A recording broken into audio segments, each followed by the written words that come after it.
Limbdi police દ્વારા લીંબડીનગર bypass highway road ખાતેથી four wheeler ગાડીમાં હેરાફેરી કરાતો વિદેશી દારૂ જપ્ત કર્યો। આજે તારીખ 15/6/2024 શનિવારના રોજ મળતી માહિતી અનુસાર લીંબડી પોલીસ સ્ટેશનના સ્ટાફના કર્મચારી જ્યારે પેટ્રોલિંગ પર હતા તે દરમિયાન તેઓને ખાનગી રાહે બાતમી મળી હતી કે એક સફેદ રંગની મારુતિ બલેનો જે જાલોદ તરફથી લીંબડી બાયપાસ રોડ થઈને લીમખેડા તરફ જવાની છે જેમાં વિદેશી દારૂ ભરેલ છે।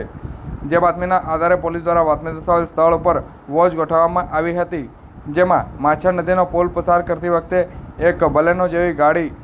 તેને રોકવા સારું પોલીસે આડાશ ઊભી કરી હતી અને કોડંગ કરવા જતાં સદર ગાડીનો ચાલક દૂરથી પોલીસને જોઈ અને નાકાબંધી જોતા તેને પોતાની ગાડી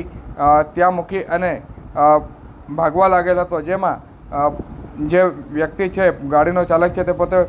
ફરાર થઈ ગયો હતો। જો કે પોલીસે ગાડીની તલાશી લેતા પોલીસે ગાડી તલાશીમાંથી કુલ 16 પેટી જેની કિંમત 15,200 રૂપિયા અને ગાડી સાથે કુલ 6,15,200 રૂપિયાનો